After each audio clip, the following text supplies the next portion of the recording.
Mi familia me amaba, pero sin querer entrenó mi relación con la comida. Si tú eres papá o mamá y alguna vez has dicho un dulce para que no llore, quédate porque esta historia no es para culparte. Es para que entiendas cómo se programa un niño sin que nadie se dé cuenta. Yo tengo recuerdos muy claros desde los 3 años. Frases que aparentemente eran normales, como estás de grande, cuántos años tienes, eres demasiado alta, pareces de más años, la niña por qué se ve tan gigante. Y no eran insultos directos, eran simplemente comentarios al aire como si el cuerpo de un niño fuera un tema público. Cuando yo lloraba, recuerdo que mi abuelita me llevaba a la tienda y me decía que me iba a comprar un dulcecito. Lo que yo sentía de ella era mucho amor, pero lo que mi cerebro aprendía era, si me siento mal, pues algo dulce me salva. Si me iban a poner una inyección, me daban dulces. Si me portaba bien en misa, me daban crispetas u obleas. Mi sistema emocional se entrenó así: premio igual a comida y calma igual a comida. Sí, esto es lo más duro. Yo no estaba eligiendo, simplemente me estaban engañando con un idioma, el idioma con el que después mi cuerpo empezó a negociar el estrés. Nati, cuando empiezas a contar tu historia, dices que todo empezó alrededor de los 3 años. ¿Qué recuerdas de esa etapa que hoy como adulta y médica te impacta más?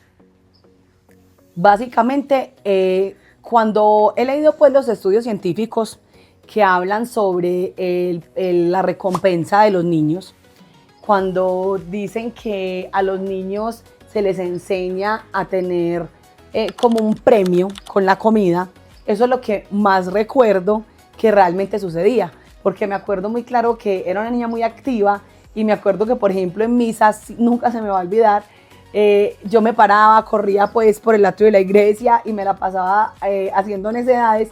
Y obviamente pues mi papá lo que me decía era, si se comporta mal, no le vamos a comprar cositas después de la iglesia. E incluso algo muy gracioso que sucedía es que en algunas ocasiones yo les contestaba, yo me comporté mal, entonces no me compren cositas. Entonces ya tenía muy arraigado eso de que la recompensa a portarse bien o hacer algo bien era comer. Entonces después, a lo largo de los años, pues por ejemplo cuando empecé en la universidad, recuerdo muy bien que cuando estudiábamos muchísimo, yo tenía una compañera, que es una de mis mejores amigas, que nos íbamos a estudiar demasiado y siempre nuestra recompensa era un pastel de pastelitos, un pastel Gloria, que tiene 500.000 calorías y literal era un pastel como de 6 porciones y nos comíamos medio pastel cada una. Pero pues cuando eso yo no tenía realmente tantas alteraciones del peso, cuando eso tenía un peso muy estable. Pero recuerdo muy bien que cada que estudiábamos muchísimo para un examen, pues el premio era finalmente el pastel. Cuando escuchabas frases como pareces de más o como estás de grande, ¿qué sentías en ese momento? Aunque nadie creyera pues que eso podía afectarte. Pues básicamente que yo recuerde sentirme mal, no. Pero si yo me pongo a pensar en este momento, creo que siempre fui una niña que creció pensando y creyendo que era gorda, porque algo que recuerdo mucho de mi infancia cuando yo llegué pues a vivir a Medellín, que de eso vamos a hablar en el siguiente episodio, fue que las niñas usaban mucho una marca que se llamaba Naughty Blue, a mí no se me olvida, y era una marca pues que era normalmente como hasta los 14 años más o menos y le servía a la mayoría de niñas pues de 14, 13 años. Resulta que cuando yo llego a Medellín yo tenía quizás unos, ¿qué? Eso fue en el 2009, tenía yo 9 años, iba a cumplir 10 años. Yo ya era muy grande, o sea, tenía una altura muy por encima del promedio y básicamente pues cuando me iban a probar las cosas de Naughty Blue pues no me servían. O sea, me quedaban mochitas en la pierna y me tenían que comprar ropa ya para niñas más o menos de 13, 14 y cuando yo ya tenía más o menos 12, 13 años pues ya me tenían que comprar ropa de niñas muchísimo más grandes. Entonces recuerdo muy bien que cuando era muy pequeña, o sea, cuando tenía alrededor de 3, 4 años, siempre todas las personas que llegaban pues a saludar a mis papás eran como, la niña como está de grande, ¿cuándo se creció? Ay, ¿cuántos años tiene? 5, y yo tenía 3, 4 años. Entonces toda la vida yo asocié ser grande o que me dijeran que estaba muy grande, así me dijeran que estaba muy grande porque estaba muy alta, yo lo asocié con ser gorda. Entonces crecí toda la vida pensando que era gorda. Incluso una de las cosas que más he evaluado yo a lo largo de la vida es que cuando yo pesé 68 kilos más o menos, que ya era en la juventud, yo pensaba que estaba súper gorda. O sea, yo pensaba que, mejor dicho, era la mujer más gorda y hacía muchísimas dietas y me mantenía cuidando mucho. Y cuando eso yo estaba en menos del peso normal que debo tener, que normalmente para mi estatura están 68, 69 kilos, pero yo llegué a pesar mucho menos cuando tuve un trastorno de alimentación al principio de la universidad, que de eso también les voy a hablar más adelante. Nati, ¿en qué punto de tu vida entendiste que esos comentarios no eran solo palabras, sino mensajes que como tal tu cuerpo estaba guardando? Pues básicamente yo lo entendí hace muy poco, unos 5 o 6 años. Cuando empecé a hacer todo este proceso, cuando tuve en la etapa pues de obesidad, cuando tuve una crisis de obesidad, y le llamo crisis porque básicamente yo me subí más de 25 kilos en un mes y medio. Yo tuve unas cirugías, de las cirugías terminé con un insomnio muy difícil de manejar, más o menos 29 días sin dormir, y después de esos 29 días la reganancia de peso fue increíble. O sea, yo me subí de 80 kilos a 105 kilos en nada, y fue algo súper impactante porque de que me servía toda mi ropa, de que yo estaba normal, en un peso con sobrepeso, pero en un peso normal, en el que me servía mis prendas, o sea, en el que yo estaba como en un punto de confort, pasé a tener un peso que no me servía absolutamente nada. O sea, a entrar en una crisis que para mí pues generó una depresión impresionante, y más cuando uno vive de estar en un medio como este, ¿cierto? Entonces yo aprendí a entender, eso fue en el 2022, entonces más o menos hace 4 años, yo empecé a indagar muchísimo de por qué yo estaba teniendo esa situación, de qué era lo que estaba pasando, qué era lo que tenía que entender, y terminé entendiendo antes de quedar embarazada que mis problemas con el peso pues se iban más allá de atracones y de las reganancias y de los premios que me otorgaba con la comida, y era entender que también las personas que nos exigimos tanto y que somos tan estrictos con nosotros mismos, yo soy muy estricta conmigo misma, en lo laboral, en lo profesional, en lo educativo. Si yo estoy haciendo algún tipo de especialización o algún tipo de estudio, me exijo impresionante cumplir con todo, me exijo muchísimo entender. Entonces yo puedo ver una clase 2 veces sin preocupaciones, tomar nota hasta que yo sienta que entendí y que tomé la idea perfectamente. Me considero muy responsable respecto al aprendizaje porque trabajo con personas, con seres humanos. Entonces finalmente siempre teme uno y sabe que si uno se equivoca, pues está equivocándose en un ser humano. Entonces suelo ser muy exigente conmigo misma en eso, y también cuando me mido retos que me voy al extremo. Entonces yo me prometí, cuando empecé con esta pérdida de peso, la última vez, que ya va a ser 1 año, y era que lo iba a hacer bien, que no me iba a ir a ningún extremo, que no iba a ir a bajar de peso, porque a bajar a un peso dramático, pues ya irme al otro nivel de tener un bajo peso, y que lo iba a hacer en un tiempo prudente, que realmente si somos coherentes. Yo empecé este proceso el año pasado en febrero, y yo les he mostrado en mi Instagram que las metas que yo tenía establecidas eran 1 año, porque científicamente también está establecido que si tú logras perder peso durante un periodo de tiempo más largo y logras mantener ese peso, es un poquito menos probable que hagas un rebote. Entonces básicamente pues como toda esa información que he tenido a lo largo de estos años, pues también me ayudó a que este proceso fuera un poco menos.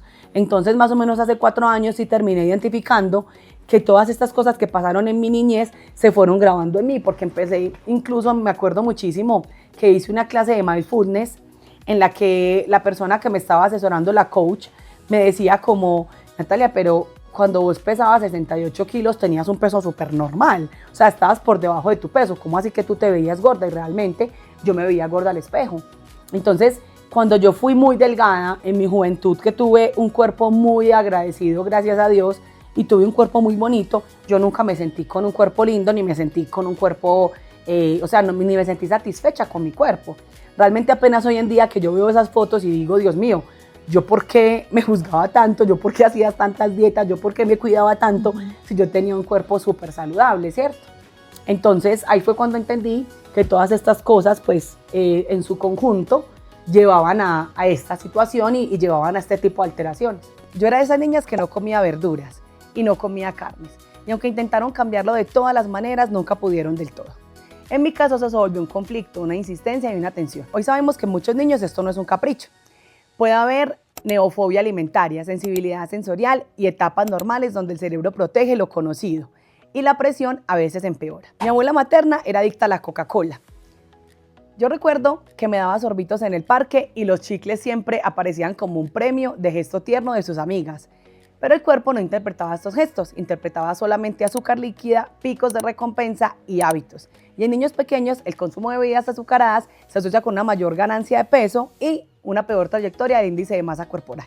El cuerpo no interpreta estos gestos de amor, interpreta azúcar líquida y picos de recompensa y malos hábitos. En niños pequeños, el consumo de bebidas azucaradas se asocia con una mayor ganancia de peso y una trayectoria peor del índice de masa corporal a lo largo de la vida. No recuerdo en mi infancia bullying en el colegio, más o menos hasta cuarto año, pero sí recuerdo frases en mi familia como a los gordos no los quiere sino la mamá, deje de comer tanto que se va a soplar. Y ojo, ni siquiera me las decían a mí, pero yo estaba ahí escuchando, porque un niño no necesita que le apunten con el dedo para sentirse avergonzado. Solo necesita aprender que su cuerpo es un problema. La evidencia es clara, la estigmatización del peso y los comentarios negativos sobre el cuerpo y peso se relacionan con una insatisfacción corporal y con malas conductas alimentarias desordenadas. Mi mamá era muy joven, hizo lo que pudo con las herramientas que tuvo, heredadas de su mamá, que era muy brusca para hablar del cuerpo de los demás y de la forma de ser ajena, de cómo se debería vestir o cómo se deberían comportar. Aquí viene lo importante. Esto no es una historia de culpables, es una historia de cadenas y de cómo se rompen conciencia, lenguaje y nuevas prácticas. Entonces te dejo estas preguntas para que este episodio te siga sonando después de apagarlo. ¿Qué aprende tu hijo cuando tú le das comida para calmar su llanto?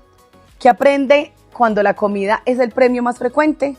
¿Qué se instala en su identidad cuando oye hablar de peso como burla, aunque no sea de él? Y si lo llamas falta de voluntad, y si a lo que llamas falta de voluntad es un patrón que se aprende desde los 3 años. En el próximo episodio vamos a aterrizar qué hacer en la vida real, sin extremos, sin dietas y siempre en los niños, sin culparlos, cómo constituir una relación sana con la comida y con el cuerpo desde los 1 hasta los 5 años. Es muy relevante que hablemos siempre sobre esos comentarios que se hacen fuera en la familia, así no sea acerca del niño, puesto que estos comentarios son tomados por el cerebro de los pequeños como algo que se instala y se termina volviendo una creencia. Por ejemplo, muchas veces nosotros comentamos acerca del cuerpo de los demás, esta persona cómo se ha engordado, esta persona cómo se volvió diferente, o la flacuchenta o la gordita. Debemos evitar este tipo de comentarios, puesto que el cerebro del niño lo desarrolla con una forma de identidad. El cerebro del niño va a buscar más adelante cómo no ser la gordita, cómo evitar ser la flacuchenta o cómo evitar vestirse o verse como nosotros juzgábamos o criticábamos en su niñez. Cuando hablas de tu abuelita, pues hablas de tu abuelita con mucho amor, pero también de cómo la comida aparecía cuando había tristeza o cuando había miedo. ¿Qué aprendiste sin darte cuenta en esos momentos? Pues básicamente la situación con mis abuelas, porque fue con las dos, con mi abuela paterna, era una situación de que si, por ejemplo, yo recuerdo, toda la vida yo tuve una repulsión, por decirlo así vulgarmente, a los camarones y a los pescados. Yo nunca en la vida, jamás, acepté ni permití que nadie me ofreciera ni me diera ningún tipo de comida de mar. Realmente hace muy poco, hace por ahí creo que 2 años, cuando quedé embarazada, que tuve una crisis de alergia impresionante, fue que descubrimos que yo soy alérgica a todos los pescados. Soy alérgica al pescado blanco, al pescado rojo, al pescado creo que azul, y a los mariscos y camarones, etcétera. Entonces también pienso que uno también a veces debe escuchar el cuerpo. Yo nunca en la vida acepté comida de mar y pues efectivamente es porque es una comida que me hace daño. O sea, nunca en la vida pues la probé y por eso jamás nos dimos cuenta que era alérgica, ¿cierto? Tuve un episodio de alergia muy severa a unos camarones porque un día los probé. Entonces de eso sí tenía conocimiento que era alérgica, pero realmente al resto no. Incluso con la carne siempre también he tenido una situación que a mí no me ha gustado nunca la carne. Entonces ahí entraba mi abuelita, que era la mamá de mi papá, y me acuerdo que hacía maravillas para que yo comiera carne. O sea, ella la trituraba, la hacía carne molida, hacía carne desmechada, hacía una sopa, hacía la otra. Entonces, por ejemplo, yo ahora que soy mamá, me he dado cuenta que conmigo cuando era muy bebé, no hicieron lo que nosotros en este momento pues tenemos y contamos con educación, obviamente con soportes científicos y con mucha gente en redes sociales que habla de esto, que es como tratar de enseñarle al niño a que coma y coma, que vuelva y pruebe un alimento, vuelva y lo pruebe, hasta que definitivamente uno se dé cuenta si efectivamente el niño no le gusta el alimento o efectivamente pues simplemente era que tenía que aprender a testear el sabor. Conmigo lo hicieron ya muy grande, ya alrededor de 6, 7 años, cuando uno ya no estaba en pro a eso, ¿cierto? Básicamente recuerdo mucho que mi consuelo era el milito. Incluso yo tengo 34 años y el sol de hoy, yo tengo que tomarme un milo al día, porque es como una carencia que mi cuerpo siente. Entonces yo en el desayuno me permito a veces un milo, o en la noche me lo permito, pero yo cuando tuve esta crisis de obesidad, yo me podía tomar 5 milos al día. O sea, porque era como lo único que me calmaba como la emoción de sentirme y verme de esa manera, ¿cierto? Saciado. Exacto, que como que apaciguaba la emocionalidad, ¿ya? Uh-huh. Entonces, básicamente empecé como a arraigar eso. Y me acuerdo mucho que con mi abuelita materna, era donde más se veían los comentarios bruscos, o sea, era donde más se veía como las cosas del que es gordo no lo quiere sino la mamá, o ese tipo de comentarios se veían mucho a lo largo de mi familia materna, que incluso nosotros hoy en día nos reímos y molestamos muchísimo y decimos que en mi familia materna son gordofóbicos porque son con ese tipo de comentarios. Incluso tenemos una prima que molesta muchísimo con eso. Y entonces dice, como yo como tanto, porque toda la vida hemos tenido ese arraigo de comentarios en nuestra familia, ¿cierto? Entonces, básicamente también he notado y he pensado que eso hizo que muchos tengamos alteraciones del peso, que muchos han combatido efectivamente con ejercicio, que nunca llegaron a una obesidad como la que llegué yo, pero otros pues tuvimos que pasar por ese proceso de obesidad para entender una cantidad de cosas que empieza uno a armar como un rompecabezas y a decir, sí, a mí me pasó. Y pues básicamente hay muchos estudios que hablan sobre esto y sobre lo delicado que es las palabras, así no sean directas a los niños, y lo que puede hacer en la etapa cognitiva y en la etapa de arraigar esas creencias al cerebro, que sobre todo es desde los 1 hasta los 3 años.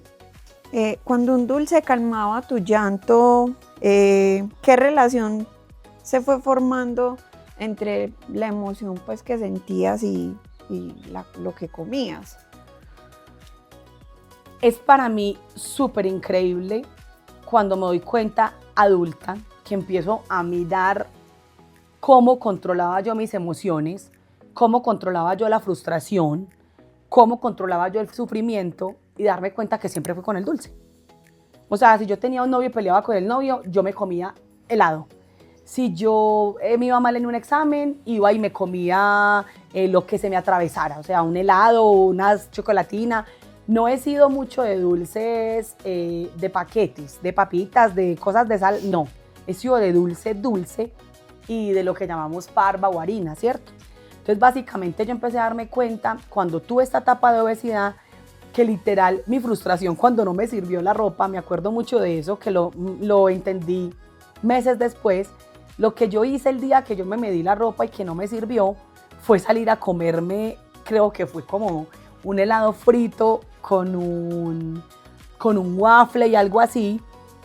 O sea, yo estaba que me estallaba por dentro y sabía que eso me estaba haciendo daño y sin embargo fui y me lo comí porque tenía tanto dolor y tanto trauma por dentro que yo sabía que era lo único que me iba a calmar, pero yo no lo sabía conscientemente, mi inconsciente lo sabía, pues que era como el aliciente, como el apaciguante de esa emoción y de esa frustración de por qué me está pasando a mí. Uh-huh. Entonces, básicamente, ahí entendí lo de la recompensa, o sea, ahí entendí lo del soporte.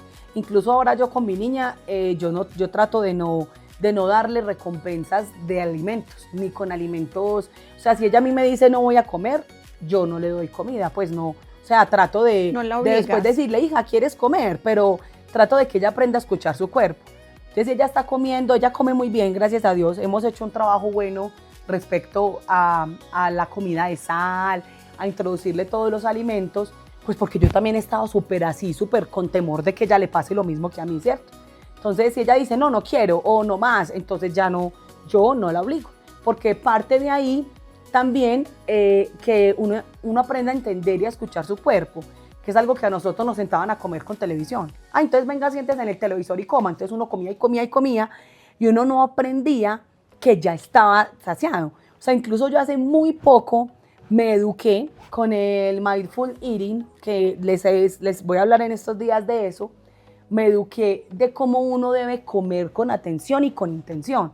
O sea, usted se debe sentar y comer y testear el sabor, debe entender qué está comiendo, debe masticar con calma.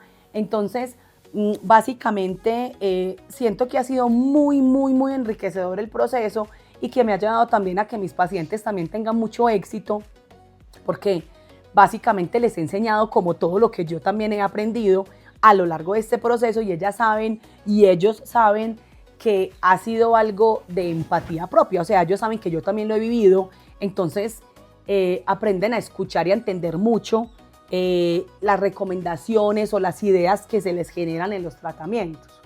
Y pues cuando te diste cuenta que no estabas eligiendo comer pues bien, sino que habías sido entrenada emocionalmente.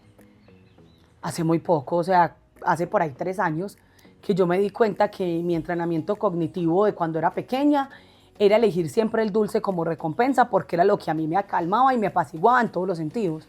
Entonces ahí fue cuando empezamos a mirar hacia atrás, incluso yo empecé a escribir en un cuaderno como esas cosas, como lo que les he estado contando pues en este episodio, y me di cuenta que siempre, o sea, si me iban a poner una inyección, me daban un dulce, si me comportaba mal, me quitaban el dulce, entonces era como el castigo. Entonces siempre era alrededor de un premio, era o la harina, o el dulce, o las crispetas, o sea, siempre había un premio alrededor de la emoción. Y obviamente pues eso era lo que se hacía antiguamente. Incluso pues así también eran los castigos. Entonces si no haces esto, entonces yo te voy a castigar. Pero hoy en día pues contamos con herramientas mucho más avanzadas para uno entender que uno no debe hacer eso con los hijos propios. Algunos temas científicos de comunicación sobre el peso, insatisfacción corporal y riesgo de las conductas alimentarias desordenadas hablan que todo tipo de conductas de los padres se puede arraigar a los hijos. Por ejemplo, padres que, digamos, están en la casa con los niños y llega un momento que dicen, ay, no, no hay nada que hacer, vamos a ver qué hay en la neverita para picar o para mecatear o para comer, ¿cierto? Son conductas que el niño va a tomar y arraigar como que cuando no tiene nada que hacer, lo que va a hacer es tener algo para picar. Empiezan a tener ese tipo de asociaciones, empiezan a llenar o a satisfacer la desocupación con alimentos. Los dulces no son un buen amigo para calmar ni premiar a los niños. Tenemos que tener en cuenta que hay un tema de rigor científico que habla sobre la alimentación emocional, que es el Food as Reward. Aprendizaje de regulación emocional con comida. ¿Qué significa esto? Hay muchos niños que desde pequeños los enseñan que cuando están llorando les dan un tetero, o que cuando están enojados les compran un dulce, o les dicen que si se comportan bien, o que si hacen esto bien, o que si se comportan de X manera los van a premiar con cierto alimento. ¿Qué va a hacer el cerebro? El cerebro va a aprender que siempre la comida va a ser un premio o va a ser la regulación de sus sentimientos o de una emoción. Mencionas que, pues, que no te gustan las verduras ni las carnes y que eso generaba pues, conflicto pues, interno. ¿Cómo se veía la hora de la comida en tu casa? Pues yo no me acuerdo que fuera algo tan tétrico porque básicamente me acuerdo muchísimo cuando mi abuelita nos cuidaba, que siempre me hacían huevito con papitas, o sea, siempre me llevaron el capricho de que no me gustara, ¿ya? Trataron de arraigármelo muy grande y trataban de obligarme y hacían lo que lo que pudieran. Mis papás, pues básicamente mi papá hacía lo que humanamente fuera posible para que yo me alimentara bien, pero pues obviamente no lo lograba. Y ya cuando pues obviamente ya tomé pues adultez o ya era una joven adulta, entrando pues como en la adultez, ya obviamente yo jamás volví a permitir que me frustraran al obligarme a comer un alimento, pues o sea, yo como pollo desde hace 1000 años, realmente desde que tengo creo que más o menos 19, 20 años, yo jamás me volví a obligar a comer carne, ni a probar, ni a tratar, ni a intentar. Me acuerdo mucho que antes de los 19, 20 años, tenía una amiga que me decía que como que yo no comía caviar, que entonces yo nunca, que yo nunca iba a ser de un paladar exquisito. Entonces después me reí yo, o sea, evidentemente jamás voy a ser de un paladar exquisito porque no me gustan esas cosas, pero realmente yo nunca he sufrido de problemas por solo comer pollo.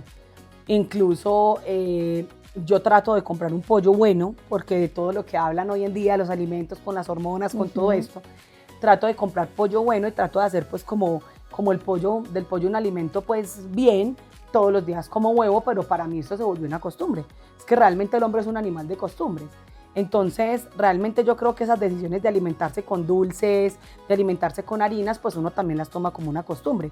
Porque créeme que creo que hay un estudio científico que habla que si tú repites un hábito 21 días, tu cuerpo deja de hacerlo. Entonces, realmente yo ya lo he hecho varias veces, el dejar el azúcar por completo, y efectivamente es muy duro cuando a uno le gusta y cuando uno siente que esa es su recompensa de calma, pero evidentemente después de más o menos 15 días de no comer dulces, uno ya se siente normal. O sea, ya está en una etapa de equilibrio con el cuerpo, pues que el cuerpo ya no le está pidiendo azúcar todo el tiempo. Hoy sabemos que muchos niños no rechazan pues como alimentos por capricho. Cuando miras atrás, ¿qué te hubiera ayudado más? ¿La presión o la comprensión? Yo pienso que me hubiera ayudado más la comprensión, porque realmente nunca he tenido ningún problema. Incluso manejo niveles de plaquetas y niveles de hemoglobina espectaculares. Soy el sueño de todo banco de sangre y yo no como carne. Entonces, básicamente, a mí jamás me ha generado ningún efecto contrario ni contraproducente alimentarme de carne blanca, que sería el pollo, y alimentarme de huevo, porque nunca he tenido alteraciones en el colesterol. Cuando tuve la obesidad, sí tuve muchas alteraciones del colesterol y de los triglicéridos, pero nunca han sido arraigadas al pollo ni al huevo, o sea, eso ya tiene muchas evidencias científicas. Entonces siento que tampoco debe generarse o fomentarse esta guerra, y también invito mucho a los papás que tienen estos niños que quieren respetar a los animales y que definitivamente quieren ser veganos, pues a tratar de buscar alternativas que no frustren a sus niños en el sentido de que no querer consumir algún tipo de alimento. Pues evidentemente el hombre es carnívoro, pero existen muchas formas de poner proteína en el plato, ¿cierto? Y realmente de no hacer de la hora de la alimentación una guerra con los niños, porque realmente, por ejemplo, para mí nunca ha sido placentero alimentarme. O sea, para mí nunca ha sido como, ay, voy a desayunar, voy a almorzar, voy a cenar, no. Apenas en este momento que estaba haciendo pues todo este proceso, he tratado de arraigar la hora de alimentación con algo positivo.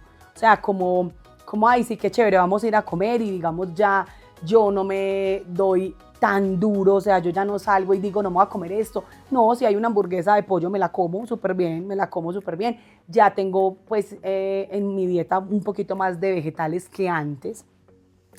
Y también siento que si no me hubieran obligado, sino que simplemente los hubieran dejado como para que yo los probara, o hubieran hecho otro tipo de intentos, de recetas, no sé, o sea, de meter los vegetales de una manera diferente, pues creo que no hubiera sido como ese refuerzo de que no me gustan y punto y no me los quiero comer porque me estaban obligando, sino que de pronto hubiera tratado de probarlos por lo menos. Por ejemplo, me pasó con el brócoli, que yo lo probé hace como 5 años y yo dije, Dios mío, el brócoli es delicioso, y yo veía el brócoli y me quería morir, o sea, me daban hasta náuseas. Ajá.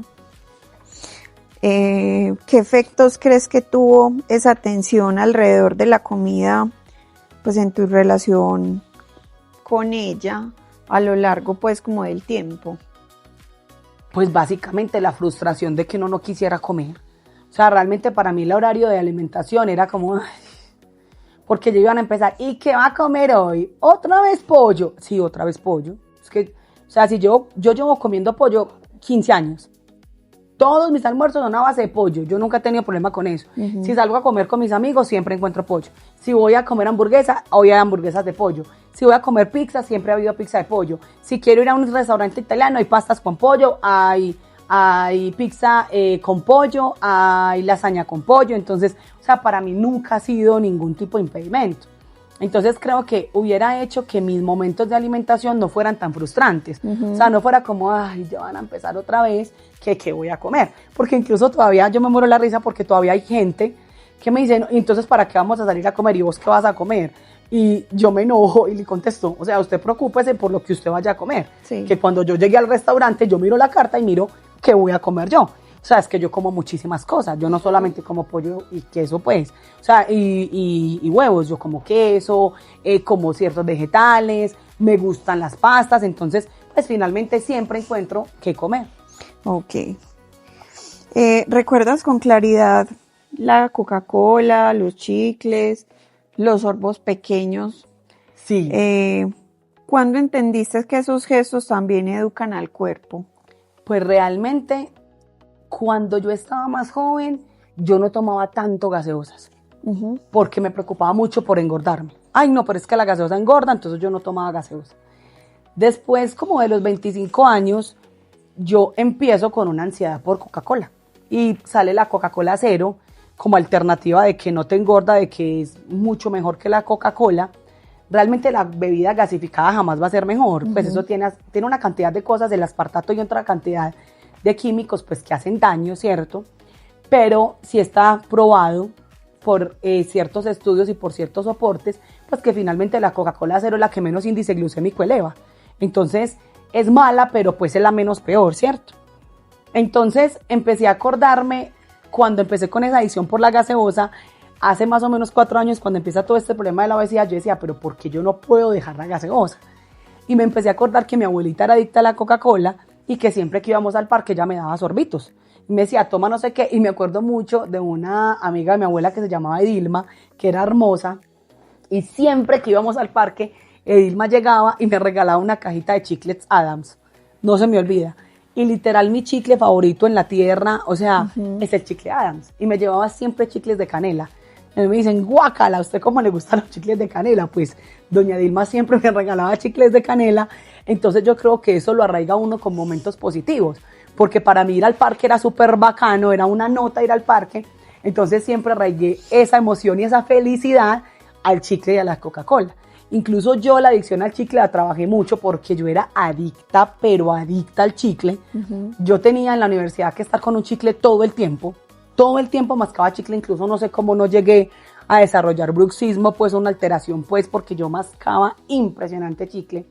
Esa la controlé y con la Coca-Cola y voy en la guerra, pues por lo menos ya no tomo tanto, pero realmente sí descubrí que ese ligue de lo emocional, de la felicidad de ir al parque, pues también se había ligado a la emocionalidad del chicle y de la Coca-Cola. Hay otro concepto importante en la niñez, el picky eating. El picky eating es el rechazo a las verduras y carnes, y a esto le sumamos la presión que tienen los padres porque los niños acepten este tipo de alimentos. ¿Qué es lo que se dice hoy en día, según la ciencia, se debe hacer con los niños? Desde pequeños se debe dejar que ellos toquen las texturas, que se llenen de las texturas, que coman por sí solos, que primero usen las manos, que después usen los cubiertos y que aprendan a determinar los sabores de cada alimento. Se debe ofrecer alimentos de todos los colores, se deben separar los alimentos en sus platitos y que ellos tengan una accesibilidad a todo tipo de alimentos y sabores desde que empiezan con la alimentación complementaria, que es aproximadamente a los 6 meses. Una de las estrategias más usadas para el picky eating es la repetición estratégica, volver a tratar de que el niño ingiera este alimento, lo pruebe de muchas maneras y así lograr que el niño tenga una aceptación prudente por este alimento. Hay que recordar que a los niños no se les debe ofrecer bebidas azucaradas de ninguna índole, tipo gaseosas, tipo juguitos en botella, porque tenemos que recordar que este tipo de bebidas, aparte que tienen una cantidad excesiva de azúcar, tienen otros componentes que generan oxidación y generan daños en el sistema gastrointestinal. No debemos normalizar ingerir este tipo de bebidas delante de los niños. Es ideal acostumbrarlos a beber agua o bebidas sin azúcar.